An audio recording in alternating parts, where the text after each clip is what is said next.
So I want to welcome you all to the Tujengane Tuesday webinar brought to you by the Old Starian Society. The topic we're covering today is on online work. Is this a myth or reality?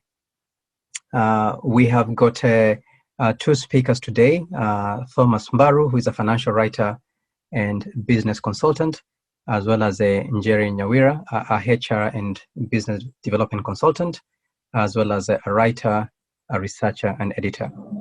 So I want to welcome both Njeri and Thomas to share their experiences with regards to online work with us. And so I'll stop sharing my screen and we can have them take over. Thank you. Thank you so much, Eric. As Njeri shares the screen, I just want to mention that I've been in this from 2011 to be exact. That's when I did my first gig on online. I came across it in very interesting circumstances, and we learn much of that as we go along. So I'll give Njeri to go ahead with the first slide, and as we just explore what it is all about working online. Thank you. Thank you, Thomas. So we'll start with knowing what is online working all about. And online working, I said traditionally, people used to think it's all about writing, that is academic, any types of writing, but that has actually progressed to business writing, legal papers, finance and accounting, HR gigs, and that's what now online working is all about. It's not just about online writing, academic writing, and all that, but that has transitioned over the years to be like, there are platforms that post jobs that you can actually take in different skill sets, like maybe you're in law school or you're already a lawyer. There are very many legal papers or legal jobs that you can get online. There are data analytics jobs. So if you're someone who has any type of skill, you just need to actually now start going to the different platforms for you to get these jobs. And so we'll start with who is a freelancer, and this is just a person, it's a person with skills and is looking for gigs or jobs. Then what is an online platform? This is a platform that actually brings both the freelancer and the job together. Then who is a client? A client is now a project, a person or a company that is looking for freelancers to sort them out. So they actually look for specific skills or specific experience, and that is all about online working. Thomas, something to add? Yes, I think just to make it very clear that, so when you think of online working, it is offline, the offline version taken online. There's nothing much apart from the platform. The clients are almost same, only that you don't see them. And you as the freelancer, you come with your skills, and then the platform just connects you, and it makes it possible for the two of you to work. Thank you. Yeah, so when you're coming online, one of the misconceptions I've had is as long as you can use a computer, you can be able to work online. That is very true. It's like the way someone says, if you can be able to drive, you can take a job in sales and marketing. Driving could be a skill, yes, but you need a solid skill set. Remember, we said online is like taking offline, you bring it online. When you're looking for jobs outside here, you take stock of your skills. What do I have as a freelancer, as a person? What do I have? The skills that you have, you take stock of them. What experience do I have? Actually, your experience, your offline experience counts a lot online because you're working with real businesses that are adding real value to the marketplace. Then you ask yourself, what is your worth? Because you'll ultimately be paid based on your worth. In the same job, someone can be paid $3 an hour, and you can be paid $30 an hour because of the worth that you bring. So it's important for you to know your value, assess your value. What is your value?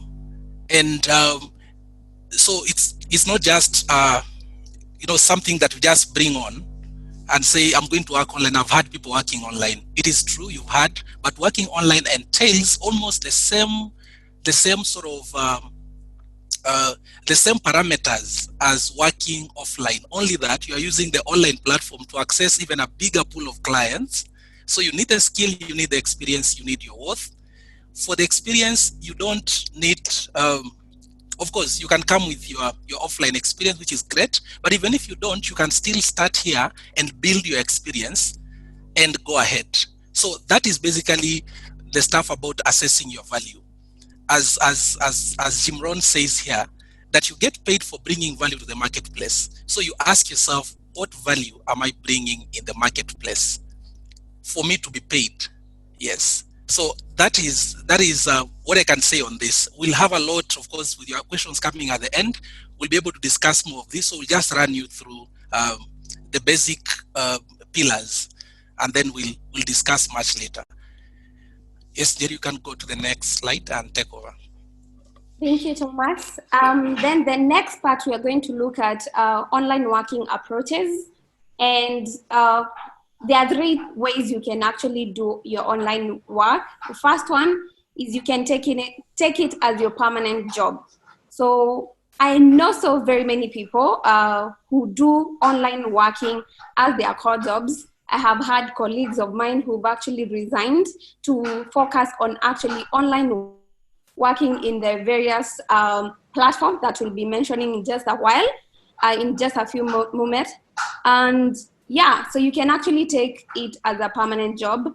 These jobs pay the same as a contractual company, The difference is okay, we'll actually discuss more about the benefits and finances later on. So yes, so you can take it as permanent job. The second one, you can take it as a stepping stone.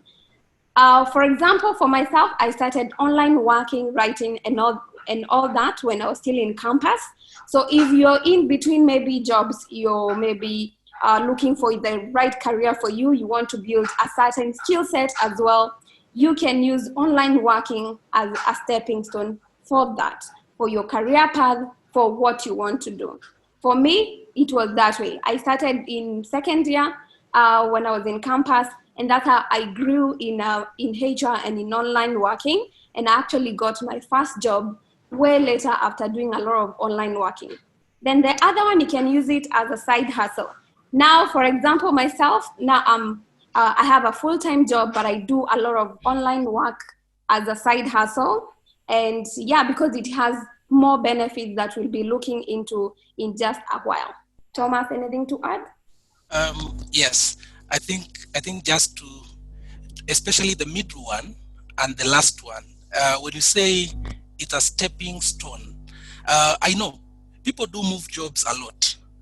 One thing that I have learned over life is you move with your skills. There are some skills you move with. So you are from one job to another, you carry your skills, and in between you could land into a vacuum where you're trying to find out, what do I do as I'm looking for that next job? Online working can actually be a stepping stone, as she said, a stepping stone helping you cool off. Probably you just need to relax in a year or two, a sabbatical leave of some sort, and then before you now get onto where you want to go, online working can come in. You use your skills, but in a different dimension, and you earn. There will be no much of a break unless you really want. So use it as a stepping stone as you look for that job, or as a side hustle. Someone said, what is a side hustle? Is what you have decided to be a side hustle, because your side hustle is somebody's permanent job. Probably your side hustle is doing books for small-time companies. To someone else, doing those accounting jobs is their permanent job. So whichever side of the coin you look at, online working can give you what you want.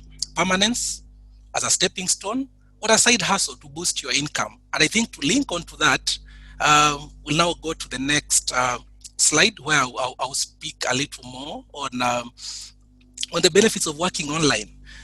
Anytime people think about working online, there's a lot of free money. There's a lot of money, yes, but free, I'm not sure, because you have to work for it. Everything and it is a tenet of life. Those who do not work should not eat. It's a basic principle. So when you come to online, you've come to make an extra income, probably, or to make your main income, again, depending on the approach you take from the previous slide. So if you come and say, I want to earn extra money to spend, save, or invest, some people say, I don't have enough money to invest. I was talking to the cost chapter the other time, and I was telling them, you may know so much about investment, but if you don't have the money to invest, it becomes another puzzle. So here you can say, I'm having my permanent 8 to 5 job, but I want to make some savings. Can I make an extra income from somewhere? So maybe your job does not allow, maybe you are paid less, or whatever you are paid is engaged in so many pockets of investment income, and you want an extra. This one can give you an extra income. That is assured, but not free money. There's no free lunch, as someone said in economics. And then the second thing, which I really value more than the money and the extra income, is knowing your worth. As I was telling a friend, most of the time, you know your worth based on how your employer values you. You are told, come, I want you to be a legal assistant, I'll pay you 90,000 a month. Then you say, oh, so I'm worth 90,000. At times, that is not your worth. That's what your employer says you are. But when you go to another sphere, the same job could give you probably double. So will you now say that my worth has doubled? So online helps you to know the skills that I have. What is the going rate for my accounting skills? What is the going rate for my... So you now start to discover you don't need people to value you. You actually now look inward and say, I'm worth this much. So that even if you are going to the next job, let's say, you want now to go and look for an offline job to a seasonal employer, 8 to 5. When he tells you, can I give you 40,000? You tell him, yes, I may take 40,000, but my worth is 120,000 because you know it. Online is a marketplace that can help you price your skills. And then when you come to flexibility, that is also one thing that I really love about online working, because one flexibility is the time. Most of the clients that you get, there'll be clients from the West. So you get clients from Europe, you'll get clients from the US, both North and South America, and even from Asia, whom you're on different timelines. So when you come back from work from your 8 to 5, and maybe you've had an hour or so of rest, and you want to jump in and probably do something with the 2 hours before you sleep, that flexibility of time, you cannot get it with a traditional employer here, because I don't know anybody who works beyond, unless now you're in those careers where you go 24 hours. But otherwise, you may not get that flexibility. So your own time is one thing, your own pace. At times you get a project and the client tells you, I want you to deliver this at the end of the week. So you have to work your schedule out and say, Monday I'm going to do this and this, so that by the end of the week I meet the deadline. So again, nobody pushes you unless you're working on an hourly job, which we'll come to later, and the dynamics around that. And then the other thing is you can be able to work for more than one economy. Kenya may be broke. Africa may be broke, but the world is not broke.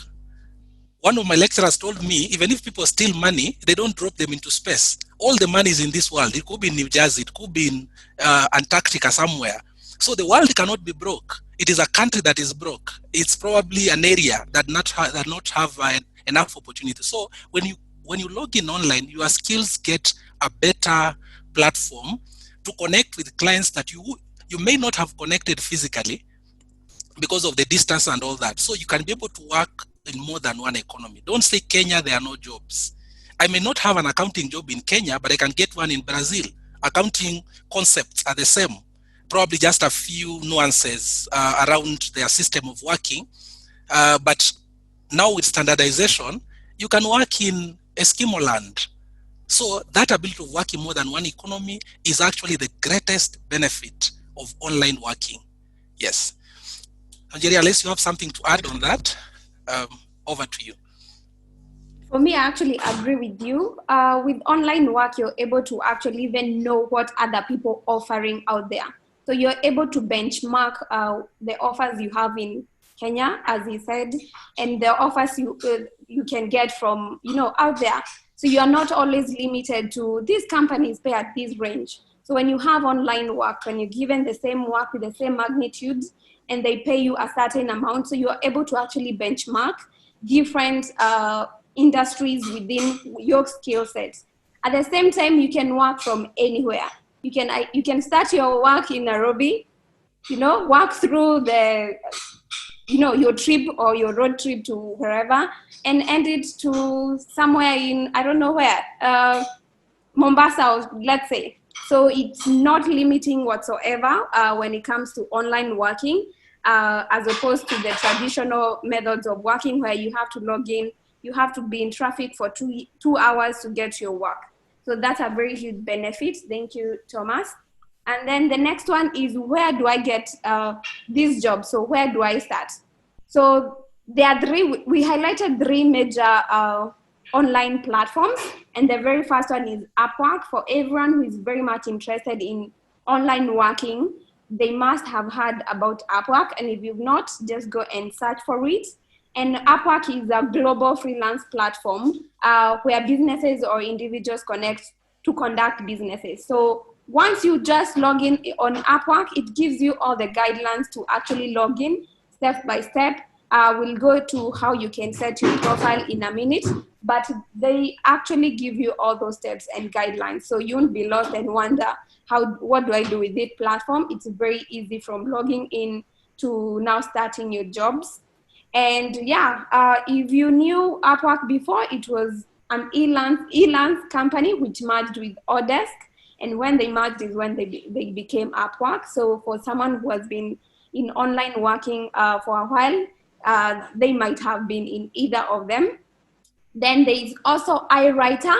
And iWriter is rated as the fastest, easiest, and most reliable way to have content written for your website.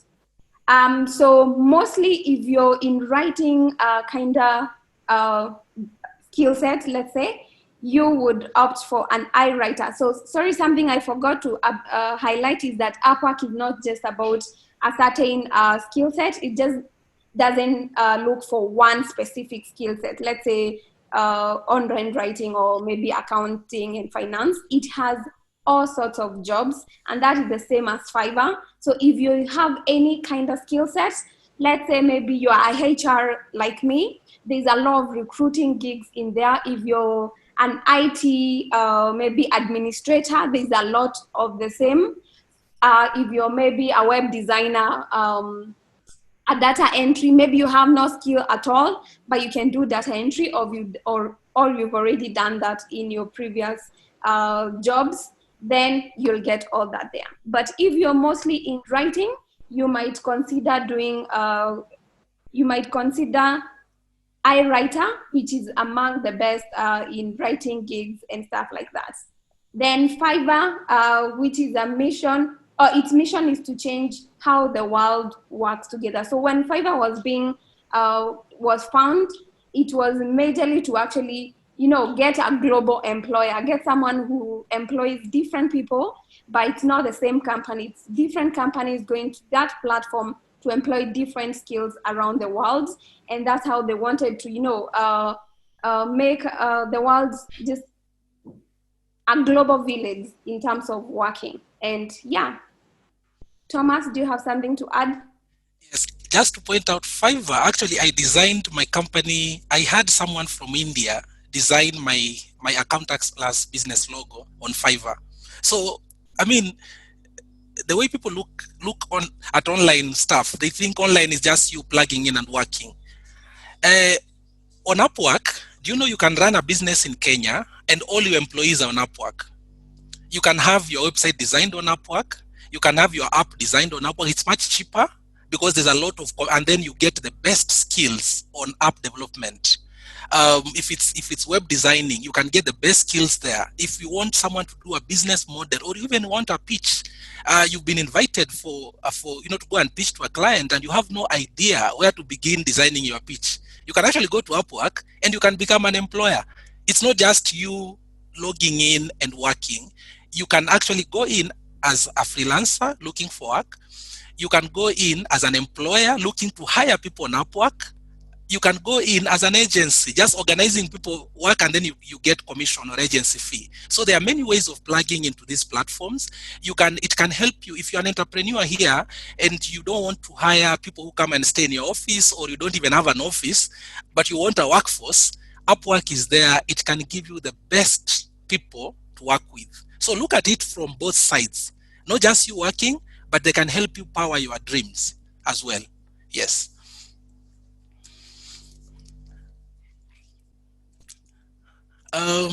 So I will go to one of the most because most people come in and they ask, how do you create your profile? How do you get in? So you've chosen, let's say you want to work on Upwork.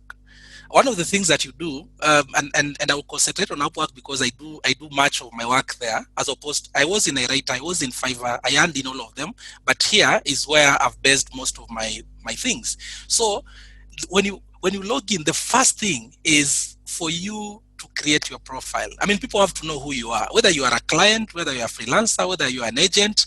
You have to create your profile, your bio, who you are, just like your CV. Nobody knows you out there. Somebody in Australia probably may want to engage you, but they want to know you, your experience, your education, so you have to do that profile. And many people at times go wrong at the profile stage, because you have to say who you are, but of course with a little bit of marketing. You cannot just say, this is who I am, I'm just from high school, and I'm here, I'm in the university, I don't have anything. I mean, there's a way you spice yourself up.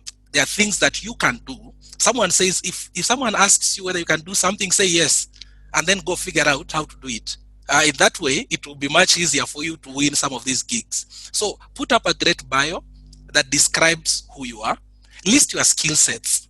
I mean, don't undermine your skill. Even that proficiency in Excel can actually earn you a lot of money online. That data analytics that you think, this one I just picked it along the way, it can help you. And number 3, after you list your skill set, and even Upwork can tell you these are the skill sets that you can, or they can give you examples. Or if you're not sure, just say, I am an engineer, for instance, I want to work on Upwork. If you just Google that, you'll find other engineers with profiles. Don't copy. Look at how they have done them, look at whether they have been successful or not, and just borrow a thing or two from there, and you are good to go. There's no magic about creating a profile. Look at successful freelancers outside there based on your niche, and go for it. And then price yourself. I mean, this is the most difficult thing. Someone says, then how much am I worth per hour? Here we are used to being paid 30K a month. There you are priced per hour. So you have to put an hour rate. Okay, you may not necessarily work per hour, as we'll see, but you need to know on average, what is my rate? Let's say mine is $30 per hour. That is 3,000 per hour. Someone will say it is $5 an hour. If you're a beginner, you could give yourself $5 so that you attract clients, you build that profile, you build experience, and then from there you can increase it as you go along. So don't shy away from, let's say, I can't price myself this low. Start low, start at 5, go to 10, go to 15, 20, 30, and then you can even put 100 depending on what you do. Yes. So that is what I can briefly say about creating your profile, which is super important online. One thing to add, make sure you know who are you targeting. All profiles won't look the same. So it has to be very much targeted to a certain maybe client. Yeah. So make sure you know who you're targeting. Even if you have a certain skill set, tailor your profile to a certain client. Yeah. If your profile looks like it's running from north to south to Europe and then goes back to Australia, then they might not trust you with a job. So make sure as much as maybe you have to diversify to get different clients, make sure it's tailored to something that relates to each other. So that also helps a lot when you start out, and you'll figure out maybe how to improve your profile with time. Then the next one is browse job available. So how do you get these jobs? So first, once you join Fiverr or Upwork, then how do you get these jobs? So you have to know how to look for the jobs. And the first thing, in fact, in Fiverr, it's just written jobs. You'll just go there, and then you can sort it with when it was posted or relevance or all that. Then sort all those from the recent maybe. Then look at the jobs that were posted an hour or a day ago, and then look for something that fits your skill set.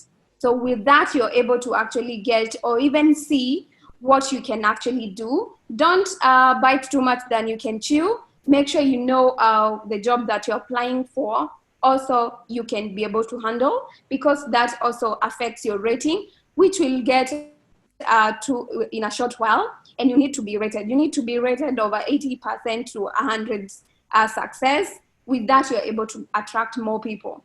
Then the next one is verified clients. So when you're looking for the jobs, make sure your client is verified. Go search for that client, look or see more information about them in Fiverr or even in Upwork. That is clear. You can actually see all those details when you look at that client. You just go about the client and you're able to see their payment methods, their country, maybe what they want or what they are looking for, how they have maybe been able to treat other freelancers. And with that, you can also form a decision on whether to apply for the job or not.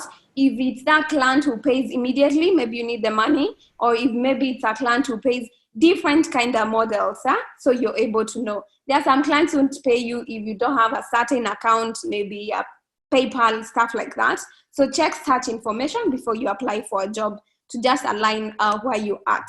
Also, client feedback. How has the client been rated previously? So as I said, you'll also be rated, even the client is rated. Once the job is done, you rate the client maybe on how they were during that period of that job. There are some jobs that are longer than others. There's a job that you'll do maybe within 2 hours and you're done with that client. There's a job that can go up to 3 months as you do the same job with the same client. And you can check all that information from that post. Anything to add, Thomas? Yes, on the one of the questions that we get asked the most is, I'm told online you can be scammed. I think even offline, we've had very, very proficient scammers asking for thousands of CVs only to go and sell your data, and you end up not getting the job.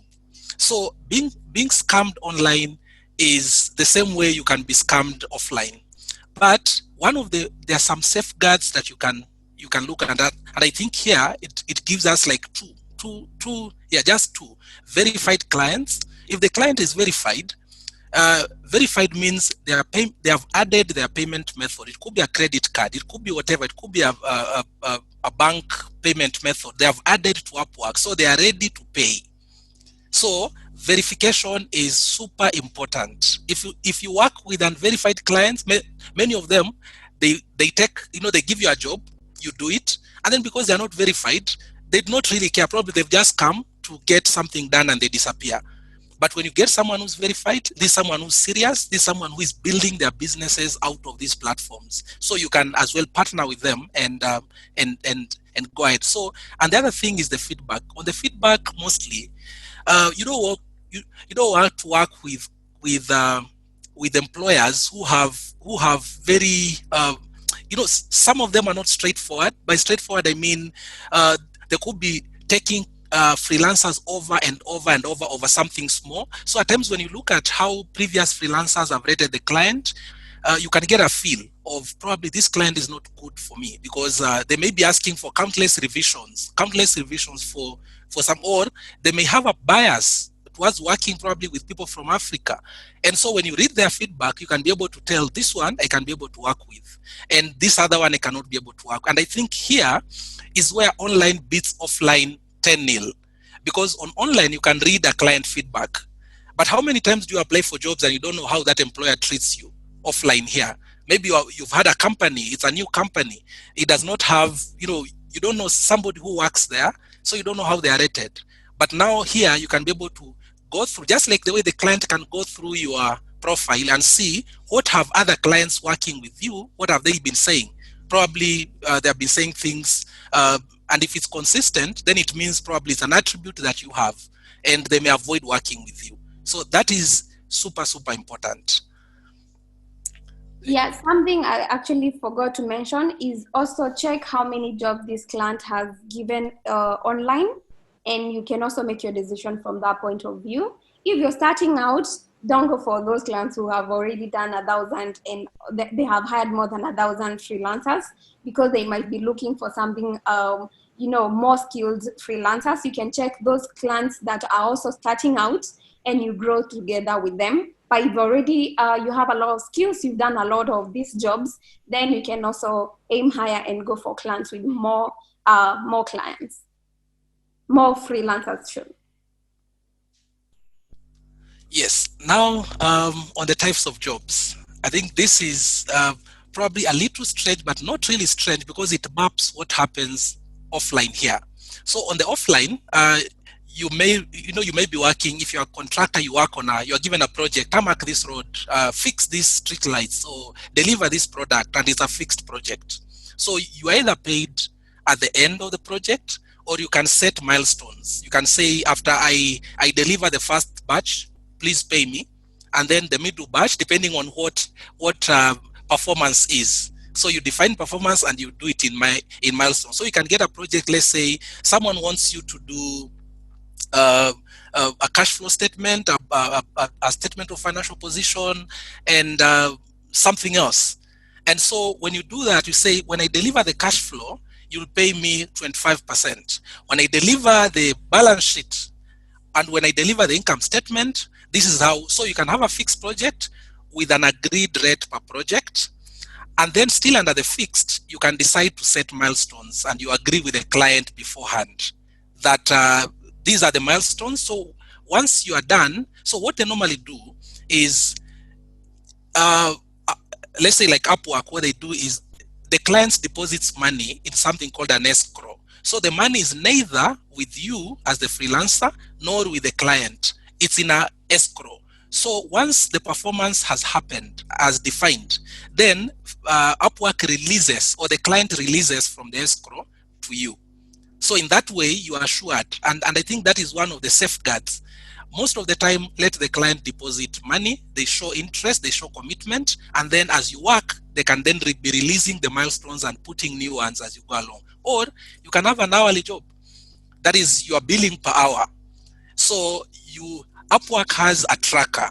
So the tracker, once you start working, you put the tracker on. So the tracker actually captures whatever happens on the screen. So, and then once it takes the screenshot, it sends it over so that the client can also see what you are doing at any one given time. So assuming you're working for a client in the US, and you've started here in Kenya in the morning, they have given you a leeway to work, and then probably in the morning for the next like 3 hours or so, for you are Googling, Facebooking, and doing all those other things.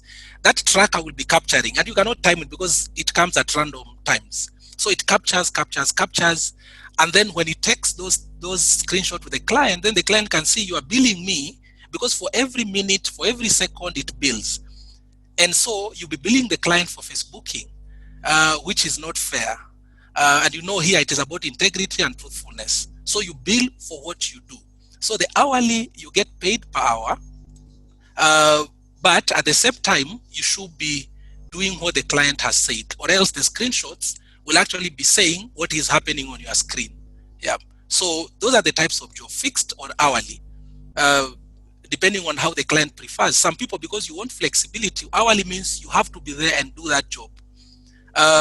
For the fixed, you can decide, let me take the job, and then I'm traveling, I want to go somewhere, and I'll not be connected throughout. I want to go and do the project at point X. Or I'm going on holiday, let's say, and I want to go and do 1, 2, 3 while I'm on holiday.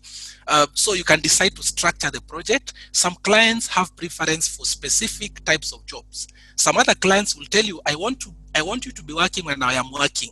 So in that way, you just set an hourly, and if it's 4 hours, and it bills at your rate or at your agreed rate, let's say it is $10 an hour, you work for 4 hours, you get $40. It's done, you are assured. For hourly, one thing is when that hour goes, or when that minute goes, you've actually earned, and that is undisputed, unless probably something else comes up, maybe a wrong screenshot goes, and then the client disputes that. And Upwork has a dispute resolution mechanism. set just for that, to ensure that both you and the client get what is fair. Yes. In short, please assess maybe your schedule before you the hours or the way you want to work. Then the next one is how to apply interview and contracts. So to apply it's just to put a custom application. It's very easy when you're in Fiverr or even in Upwork. It gives you a direction of how to apply. Most of the time you send your proposal, they review it or they interview you. That's the second stage. Once you're done with your proposal, or you can refine your profile and then add something. Maybe some also want you to add attachment of what you've done before in a similar job. Or if you've not done and you've already stipulated that I have never done this before, you're just starting out, make sure you show a skill, that something you've done that is similar for you to actually be given the job. So make sure you add that in your proposal or in your application. Then interview, mostly they're on Skype, but it could be in any platform that the client also specifies and the term they specify. Most of the time, they'll also ask you the times you're available. Now since you'll be working with people from all sorts of countries and places, these will not be very defined. There are some that I've also done even an interview at 4 a.m. because that is the time the client was available before they went on leave. So this one requires a lot of flexibility, but at the same time, it's something you'll know in hand. And it's a normal interview. I have not seen any different from the interviews I've sat in person. It's actually just a normal, only that it's online. And the best part about online interview is that your impression is all about what you are about, what you like what you can do and stuff like that. It's not about personality, things that when you're in person, they cut, like you can be caught more. I'm not saying you apply, hiding your personality, but we have different biases, even the client have different biases. Then start the contract, that is, make sure you already are in agreement with the terms of the client and they align with what you'll be doing. For example, the hourly maybe rates and stuff like that. Make sure all these things you both agree, and you're not your expectations and the client's expectation should be set before you start, because once you get to that contract, you're bound to actually finish or and most of the time you can even be fined if you maybe breach the contract midway, or you don't deliver, or you deliver, you don't do the revisions. So there's a lot to that. So make sure you have an understanding with the client. In case of anything, communicate. I've had a place where maybe there was no light in my house for 3 days, and I'm trying to charge my laptop and use my internet. So I was struggling, and I actually kept updating the client and they were understanding. So some of these things need a lot of communication, and you'll be able to actually go through despite maybe a few hitches here and there when you do online working that can't be avoided. Thomas? I think you've covered that pretty well. And I want to reserve as much time as possible to the questions because I believe they'll be very interesting. So I'll just go to the next one, that is getting paid. Now you've worked, your money has come, so you need to get paid. Of course, we said that the client puts the money in an escrow, a central place held by the platform that is neither with the client nor with the freelancer. At times they may not put it, at times they put it. It's always advisable to at least to ensure that it's put. But if it's not and you trust the client, you don't have to. It's just like the way you work for a company here. They don't put the money in escrow. The money is in their bank, and they can decide not to pay you or pay you. So it's not much of a big deal. But now on getting paid, there are different methods. How do I get paid? So when you are paid, the money goes into a virtual wallet. The virtual wallet is held at the platform. So Upwork has a virtual wallet. iWrite has a virtual wallet, and the virtual wallet, that money is held there. It's not available immediately. It may take like 3 days, and then it's now released. Reason is, when you get paid, Upwork wants to ensure that every party is satisfied. That you as the freelancer, you've done the job, the client is happy, and then for those 3 days, just in case anything comes up, then you need to sort it out with the client before you get paid. So they hold it a little bit, and then it matures. Once it matures, you can be able to see it on the virtual wallet. It tells you this is available for withdrawal. So there are very many methods you can use to withdraw. You can link your PayPal. Opening PayPal is easy, simple, just your email address, and it's free. Nobody pays to open a PayPal account. So you link it, and then the PayPal links with Upwork on one end, and then it links with M-Pesa. Like in Kenya, it links with M-Pesa, it links with Equity. So you can withdraw from PayPal all the way to M-Pesa. M-Pesa converts it for you at a rate that will be made known to you, and then before you proceed with the transfer. So there's a PayPal M-Pesa platform that converts that. Before, we never used to have that, and people used to pay other people. You transfer to other people, and then you wait for them to send you the money. So when M-Pesa saw that opportunity, they closed it. And that's how people now get paid through. Or you can link your M-Pesa directly to Upwork. It recognizes M-Pesa, so your money leaves Upwork, comes straight to M-Pesa. At times, why would you choose the longer route of Upwork, PayPal, M-Pesa?